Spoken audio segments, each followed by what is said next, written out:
ओम शांति। ऐसी महिमा कोई मनुष्य की नहीं होती है। गीत में सुना ना कि त्वमेव माताश्च पिता त्वमेव, अर्थात तुम माता पिता बंधु सखा सब तुम हो। तो ये कोई मनुष्य की महिमा नहीं है। ऐसी महिमा कोई भी मनुष्य को नहीं दी जा सकती है। भले देवता हो ना, तो देवता की भी ऐसी महिमा नहीं की जा सकती है, क्योंकि देवता भी समझो श्री नारायण है तो उनका बच्चा, हाँ, तो वो भी उसकी महिमा ऐसे कोई तुम्हें माता पिता या कुछ नहीं, जैसे वो भी अपना हर एक क्या माँ बाप होते हैं, वैसे देवताओं के भी बच्चे वो उनके माँ बाप। परंतु इस किस्म की महिमा एक ही परमात्मा की है। कोई भी देवता की भी या कोई मनुष्य की भी ये महिमा नहीं की जा सकती है। परंतु परमात्मा की भी क्यों महिमा है, किस लिए महिमा है, वो समझना है। उसको हम क्यों कहते हैं तुम माता पिता हम बालक तेरे, ऐसी ऐसी महिमा क्यों देते हैं। कभी तो हमारे जरूर है कि माता पिता बंधु सखा सबका आकर करके उसने संबंध का साथ दिया है, तब तो गाते हैं नहीं। बाकी ऐसे नहीं। परमात्मा की भी कोई ऐसे ही महिमा है। खाली महिमा का भी कोई अर्थ चाहिए ना। बिना अर्थ से तो मतलब गाते रहें और बोलते रहें, कोई मीनिंग नहीं हो तो उसमें भी कोई रहस्य तो रहा ही नहीं। तो जो भी हम परमात्मा की महिमा भी गाते हैं तो ये भी हमें मालूम होना चाहिए कि उसकी महिमा किस आधार पर है। कोई मनुष्य की भी महिमा होती है तो भी भाई गांधी है, उसकी महिमा है, भाई क्यों है, उसने ऐसा अच्छा काम किया कि भाई ब्रिटिश गवर्नमेंट से ये भारत को स्वतंत्र बनाया, तो अच्छा काम किया जनता के लिए, भारत के लिए, तो चलो भाई उसकी तभी ऐसी महिमा है। नेहरू था, फलाना था, जिसने भी जो जो काम किए। इसी तरह से परमात्मा की भी जो हम महिमा गाते हैं तो उनका भी तो हमें ज्ञान होना चाहिए कि उसकी महिमा किस आधार पे है, उसने हमारे लिए क्या किया है। जरूर हमारे लिए कुछ किया हो तब तो हम उसकी भी महिमा गाएं। तो हम परमात्मा की भी इस तरीके से जो महिमा गाते हैं, तुम माता तुम पिता तुम बंधु तुम सखा तुम सब, तो क्यों उनको तुम सब क्यों कहा है। उसने हमारे तुम सब बन के यानी सभी संबंध का हमको क्या उसने फायदा दिया है, तब तो हम उसकी महिमा भी यथार्थ समझे ना। तो अभी देखो अर्थ से अपन जानते हैं। तो ये तो महिमा भक्ति मार्ग में ऐसे करते आए हैं, लेकिन अपने पास अभी इसका ज्ञान है यथार्थ कि उनकी महिमा क्यों है। क्योंकि उसने आकर कर करके अभी इस टाइम पर, ये जो प्रेजेंट टाइम है जिसको ही कहा जाता है कलयुगी दुनिया के अंत का समय, और सतयुगी नई दुनिया के आदि का समय, जिसको संगम का टाइम कहा जाता है, तो उसी टाइम पर आकर करके उसने हम आत्माओं, मनुष्य आत्माओं को ये सहारा दिया है दुख के टाइम पर। इसीलिए उसका गायन है पतितों को पावन करने वाला आदि आदि। तो उसने आकर करके प्रैक्टिकल में ये सहारा दिया है, तब कहते हैं तू सबका माता पिता बंधु सखा सबका तू एक सहारा। तो एक सहारा तो जरूर कोई सहायता की है ने, किसी बात में सहारा दिया है। सहारा किस में दिया है, जो हम इस दुख शांति की दुनिया में जो माता पिता लौकिक और कोई भी संबंध वो सहारा नहीं दे सकता है। वो तो जो जिसने कर्म किया पाता, उसमें माँ भी क्या करेगी, बाप भी क्या करेगा, पति भी क्या करेगा, पत्नी भी क्या करेंगी, राजा क्या करेगा, प्रजा क्या दे करते हैं कुछ। कोई किसी का क्या कर सकते हैं।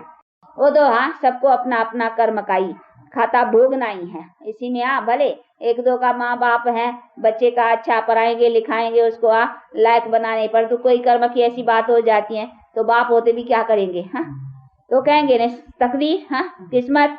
तो ये सभी बातें फिर भी किस्मत और तकदीर के ऊपर लेकिन यही एक बाप है जो हमारी तकदीर और किस्मत को बदला कर करके, पलटा कर करके ऊंच भी बना सकते हैं और हमारी ऊंच प्रैक्टिकल में आकर के बनाती है।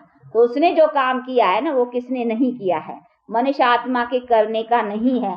इसीलिए उसकी महिमा है कि ऐसे टाइम पर जबकि हम दुख और अशांति में गिर चुके हैं और अभी हमारी तकदीर फूटी हुई है एकदम, यानी दुख अशांति में पड़े हैं, जिसमें कोई भी हमारा अपना सहारा नहीं है, उस टाइम पर आकर करके तुम सहारा बनते हो कि हमारे कर्म की तकदीर जो फूटी हुई है उसको आकर करके फिर जगाते हो अर्थात उच्च तकदीर बनाते हो, तो तकदीर बनाने वाला हो गया ना। इसीलिए उसकी महिमा कि तू हमारे सब कुछ है। माता पिता ये सभी रिलेशंस जो है, वो सभी रिलेशन सभी तुम्हारे से हमको सभी रिलेशंस का सहारा पूरा मिलता है, इसीलिए उसका गायन है। तो उनका गायन भी किसी कर्तव्य और किस हमारे से रिलेशन निभाने के ऊपर है, बाकी ऐसे ही मुफ्त में नहीं है। ऐसे ही उसकी महिमा करते रहे, यहाँ गाते रहे तो कोई अर्थ है। अर्थ भी कैसे हैं, उसने कभी हमारा आकर के ऐसा कर्तव्य किया है, वो बैठ के समझाते हैं कि ऐसे टाइम पर जैसे अभी आया हुआ हूँ, तो ये मैं आकर के जो कर्तव्य किया उसकी यादगार है। फिर अभी मेरा टाइम आया हुआ है, मैं फिर आया। ये कहा है कि जब जब ऐसा टाइम होता है तब तब मैं आता हूँ। तो कोई कर्तव्य का संबंध रहा ना, देखो अभी वो संबंध प्रैक्टिकल में हम लेते भी हैं, उसका जानते भी हैं, और फिर इसी सभी अर्थ बातों के अर्थ को भी अभी समझते हैं। तो बाप बैठ कर करके इन्हीं का ही अर्थ बाप बैठ करके समझाए। तो जो भक्ति मार्ग में तो मुझे गाते आए हो, तो खाली बिना अर्थ के गाते हो, अभी प्रैक्टिकल में आते भी हो और प्रैक्टिकल में इस बातों को जानते भी हो। तो अभी देखो हम जानते भी हैं कि भक्ति मार्ग में भी प्रैक्टिस जो हम गाते आए उनका अर्थ क्या था वो भी जानते हैं, और अभी प्रैक्टिकल में फिर उसके संबंध में भी आते हैं। तो वो हमारे बाप भी और टीचर भी और सतगुरु भी, हाँ, और वही धर्मराज भी है। हाँ, वही जानते नहीं, वही तो हमारे जो भी कुछ पाप कर्म है उनकी सजा आदि का भी अथॉरिटी तो वही है ना। भले करण करावनहार है, जैसे विनाश शंकर द्वारा, स्थापना ब्रह्मा द्वारा, पालना विष्णु के द्वारा, ये सभी है करण करावनहार है। इसी तरह धर्मराज के द्वारा सजाए, परंतु अथॉरिटी तो वही है ना। तो अथॉरिटी तो उसको ही कहेंगे कि वही एक अथॉरिटी है जो हमारे सभी बातों के अथॉरिटी वाला उनको ही है। तो इसीलिए कहते हैं मैं वो अथॉरिटी अभी स्वयं आकर के तुम्हारा बाप भी बनता हूँ और टीचर अभी शिक्षा दे करके ये देखो शिक्षक भी बनता हूँ। मैंने कॉलेज अथवा स्कूल यूनिवर्सिटी को ये खोला है इस नॉलेज के लिए, तो मैं टीचर भी हो गया ना इस विद्या के देने वाला। तो शिक्षक भी हूँ और बाप भी हूँ और सतगुरु तो हुई। गति सदगति तुम्हारे पूरा इस माया से लिबरेट कर करके, तो लिबरेटर देखो मैं बनता हूँ ना। तो गुरु भी गति सदगति दाता, उनको ही कहा जाता है जो माया की बॉन्डेज से छुड़ावे। तो माया की बॉन्डेज यानी विकारों की ये जो बंधन चढ़ा है उससे छुड़ाने वाला एक ही है ना, उनको ही गुरु कहेंगे। गुरु का अर्थ ही है गति सदगति करने वाला। गुरु के और कोई मीनिंग नहीं है। वैसे तो बहुत गुरु है, डॉक्टर भी डॉक्टरी का गुरु है, इंजीनियर भी इंजीनियरिंग का गुरु है, क्योंकि इंजीनियरिंग नॉलेज देता है। भाई काय का गुरु, भाई किसका देने वाला, भाई ऐसे गुरु कहे तो बहुत है। बल्कि भारत में तो हिंदू नारी का पति सब गुरु है, नहीं कहते नहीं, हिंदू नारी को कहते तेरा पति गुरु भी है, परमेश्वर है, परमात्मा है, सब कुछ है, तुम्हारा सब कुछ है। हिंदू नारी के लिए तो सब पति गुरु, तो उसके माना सब गुरु ही हो गए। गुरुओं की तो ऐसी कमी नहीं है, परंतु नहीं, गुरु नाम जिसका है ना, गति सदगति दाता जिसको कहा जाता है वो एक ही है, और गुरु कहना हक भी उसको ही है। जैसे परमात्मा एक ही को ही कहा जा सकता है, कोई मनुष्य को परमात्मा कहने का हक नहीं है और कह भी नहीं सकते हैं, और न परमात्मा कोई मनुष्य है, नहीं, परमात्मा तो एक ही है ना। इसी तरह से गुरु भी वही है, किसी को हक नहीं है गति सदगति का गुरु कहलाने का, परंतु आज कहलाने वाले बहुत है। भाई कहीं कामन भी कहीं गुरु करते हैं तो समझते हैं कि भाई गति सदगति के लिए करते हैं। काय के लिए गुरु करते हैं, भाई गति सद नहीं तो हमारा मोक्ष कैसे होगा। वो समझते हैं खाली नाम मात्र गुरु कर देने से हमारा मोक्ष हो जाए, रास्ता क्लियर हो जाएगा, मरेंगे तो ठीक चला जाएंगे उधरा, वो ऐसे समझते हैं, इसीलिए गुरु कर लेते हैं। परंतु नहीं, गुरु खाली नाम मात्र करने की तो कोई बात ही नहीं है ना। गुरु तो वही है जो आकर करके हमको गति सदगति का मार्ग प्रैक्टिकल बतलाते हैं, नॉलेज देते हैं, और जिसी पर फिर प्रैक्टिकल हम चल कर करके और अपनी गति सदगति प्राप्त करते हैं, तो उनको ही कहा जाएगा नहीं गति सदगति दाता। तो ये चीजें समझने की, इसीलिए परमात्मा भी एक है तो गुरु भी एक है, यानी वही परमात्मा ही गुरु है, और फिर हमारे को इस सारी नॉलेज के देने वाला भी वही है, दूसरा कोई ये ज्ञान दे नहीं सकता। तो ज्ञान दाता जो है वही गति सदगति दाता। ऐसे नहीं ज्ञान दूसरे देंगे गति सदगति वो करेगा, नहीं, ज्ञान भी वही देता है, इसकी नॉलेज भी वही समझाएगा। तो ज्ञान दाता भी वो और सदगति और गति दाता भी वही है। तो ये सभी चीजें हैं जिसको बुद्धि में रखना है अच्छी तरह से, और उसी को अभी यहाँ हम पाया है अर्थात अभी हमारा संबंध अभी उनके साथ हुआ है, कोई कॉमन मनुष्य के साथ नहीं है। अभी उनके द्वारा हम ये नॉलेज को पा करके अपना प्रैक्टिकल गति सदगति प्राप्त करने का ये यत्न रख रहे हैं। तो ये सभी चीजें बुद्धि में होनी चाहिए कि कॉमन जैसे गुरु हम करते हैं या कॉमन सत्संगों में जाते हैं बहुत, तो ये कोई उसी तरीके से भी एक कॉमन आश्रम है या कोई संस्था है या ये भी कोई अपना धर्म प्रचार करने वाला एक संस्था निकली है, जैसे कई ऐसे समझते हैं। तो ये कोई हमको अपना धर्म का प्रचार करना है या कोई एक ये धर्म नया निकला है, ऐसी भी बात नहीं। ये तो परमात्मा अपना आकर करके नई दुनिया स्थापन करने का काम कर रहा है। इसमें कोई नया धर्म, जैसे कई धर्म, ये आर्य समाज धर्म, राधा स्वामी धर्म, चिदाकाशी धर्म, बहुत अनेक नाम है ना, वो समझते हैं ये भी एक धर्म, ब्रह्म कुमारियां का एक धर्म निकला है। तो ऐसा नहीं, ब्रह्मा कुमारियों का कोई धर्म अपना निकला है, या जैसे और कॉमन सत्संग या और भी बातें कहीं निकलती हैं या कहीं आश्रम खुलते हैं या कुछ, ये भी एक नया आश्रम खुला है या कोई धर्म निकला है या कोई ऐसी बात नहीं। ये तो स्वयं परमात्मा जो हमारे रचता है और जो जिसने कहा है कि मैं आता हूँ जब अधर्म विनाश करने का टाइम है और तब आकर करके मैं अपना सत्य धर्म स्थापन करता हूँ। तो ये तो उनका कार्य हो रहा है, बाकी ये कोई कॉमन संस्था या आश्रम मत समझना है। तो ये भी चीजें बुद्धि में होनी चाहिए, क्योंकि कई विचार ऐसे समझ कर करके आते हैं, परंतु नहीं, ये कॉमन आश्रम नहीं है, क्योंकि ये परमात्मा का कर्तव्य है और परमात्मा का बहुत थोड़ा टाइम विजिट है। हाँ? तो वो हमारे विजिट पर आए हुए यानी भारत में पधारे हैं। परमात्मा अपना उसका जन्म स्थान भारत है, वो अपना अवतरण कहते हैं, मैं यदा यदा है धर्म से कहा है गीता में भी, जब जब अधर्म होता है तब मैं आता हूँ। कहाँ आता है? तो ये भी समझना है कि उनका आने का है ही भारत में, क्योंकि वो आता ही है भारत का आदि सनातनी धर्म स्थापन करने। बाकी कोई क्रिश्चियन धर्म या बुद्धिज्म धर्म या इस्लामी धर्म नहीं बनाने आते हैं, वो आता ही है भारत का आदि सनातनी धर्म, जिस कोई धर्म को कहा है सत्य धर्म, यानी वही धर्म श्रेष्ठ था सबसे। तो परमात्मा श्रेष्ठ काम करने आएंगे ना। वो क्रिश्चियन धर्म तो क्राइस्ट से होगा ना, वो तो क्राइस्ट के द्वारा स्थापन हुआ है, उसका अभी एंड होकर करके यहाँ फिर भी स्थापन होगा तो क्राइस्ट आकर के करेगा। बाकी उसी धर्मों के लिए नहीं कहा है, इसने कहा है वो जो दुनिया में एक धर्म और एक राज्य वाला जो धर्म था, वो कौन सा था? ये देवी देवता है। तो इसीलिए बाप कहते हैं मैं आता ही हूँ उसके लिए। तो ये अभी उनका काम है, तो उनकी कोई ये आश्रम कॉमन नहीं है, न कोई बहुत टाइम जैसे आश्रम चलते रहते हैं, सत्संग बहुत काल से चलते रहते हैं, ये कोई बहुत काल चलने वाली है। कहें तो अगर एक ही सत्संग है, सत्य का संग, सत्य का ही जाता है परमात्मा को, बाकी तो सब मनुष्य असत्य ही है ना। पर उसमें गुरु भी आ गए, सब आ गए, क्योंकि वो भी तो जन्म मरण में आने वाले हैं ना, वो गुरु तो जन्म मरण में नहीं आने वाला है ना। तो वो सत्य गुरु, तो सत्य गुरु का ही सत्संग एक बार होता है। तो वास्तव कर करके सत्संग एक बार होता है, बाकी सत्संग है ही नहीं, वो तो है ही बाकी जन्म मरण में आने वालों का संग, उसको कहेंगे असत्य संग। बाकी सत्य का संग तो मिलता ही एक बार है। तो अगर सत्संग कहे ना तो एक ही बार होता है, अभी बस ये सत्संग है, बाकी तो कोई सत्संग है ही नहीं। सत्य का संग ही अभी मिलता है, सत्य बाप, सत्य टीचर, सत्य गुरु तो मिलता ही अभी है। वो कहते हैं मैं आता ही अपने टाइम पर हूँ, मैं आगे आता ही थोड़ी रहा हूँ, नहीं, मैं आता ही, मैं आया ही अभी हूँ, तुमको मिला कहाँ से? इसीलिए कोई सतगुरु मिला ही नहीं ना तुमको, मैं ही अभी आया हुआ हूँ और मैं मिलता ही अभी हूँ, इसीलिए सत्संग भी अभी होता है।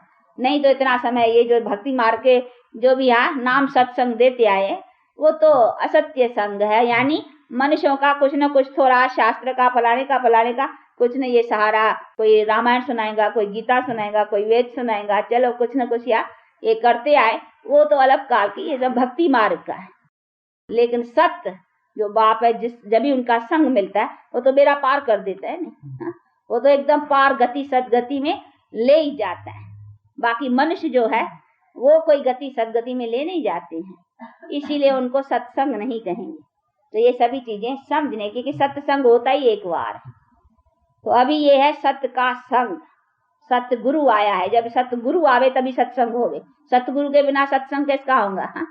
बाकियों का तो सत्संग नहीं है ना, वो तो कुछ न कुछ जैसे कोई कुछ पढ़ाते हैं वैसे ये शास्त्र ग्रंथ थोड़ा बहुत पढ़ाते हैं, लेकिन उनको कोई सत्संग, सत्य से प्रैक्टिकल संग हो जाए और उसे प्राप्त हो जाए, वो चीज नहीं है।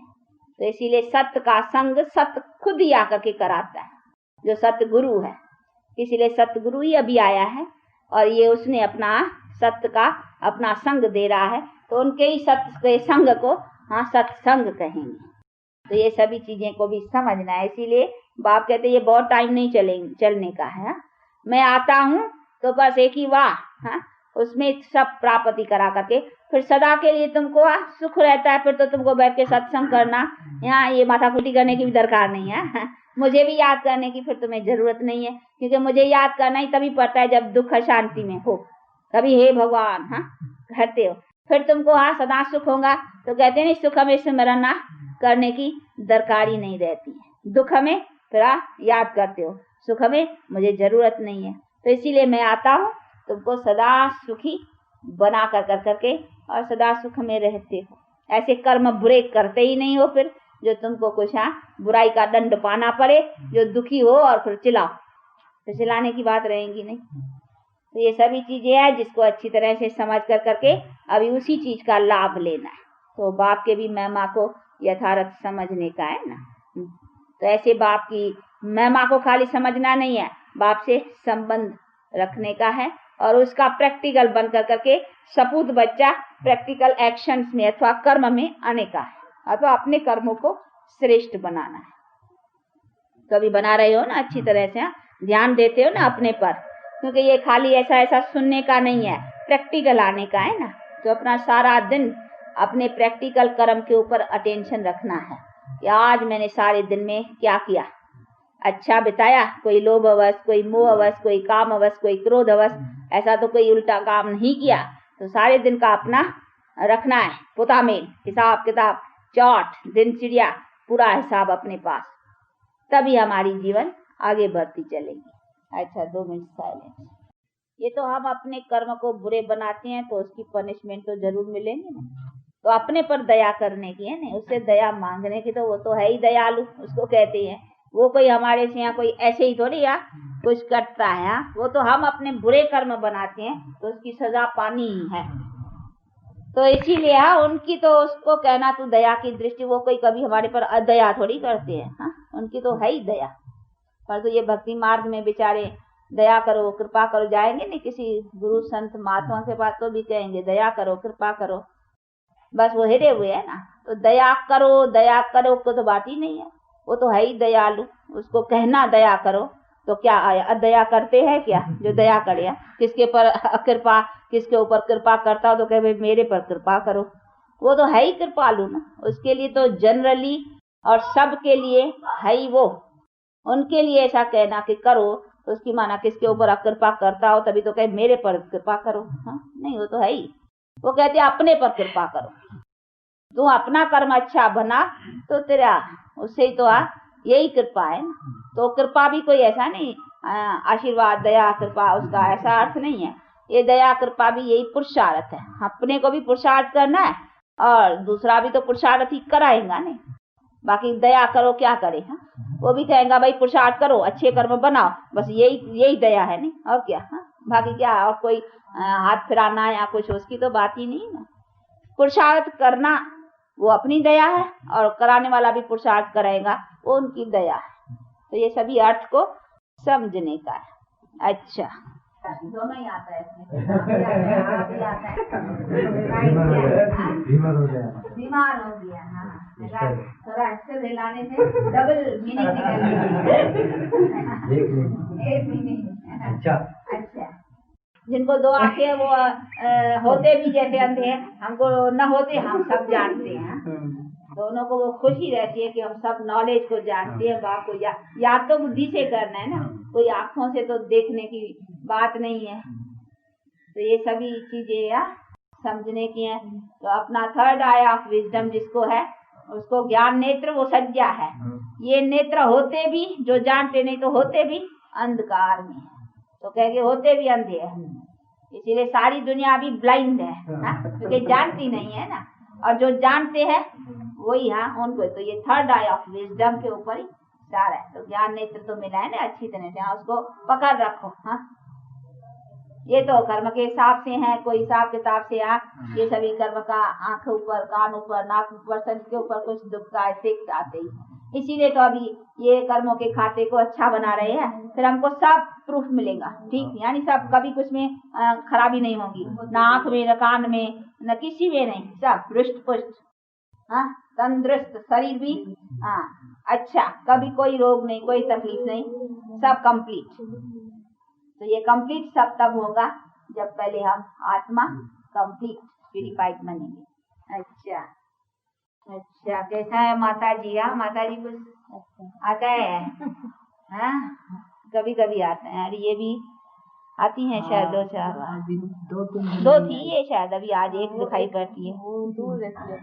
अच्छा, अरे किसी चीज का शौक होता है तो कितना भी दूर हो ना तो भागेगा, ऐसा है ना।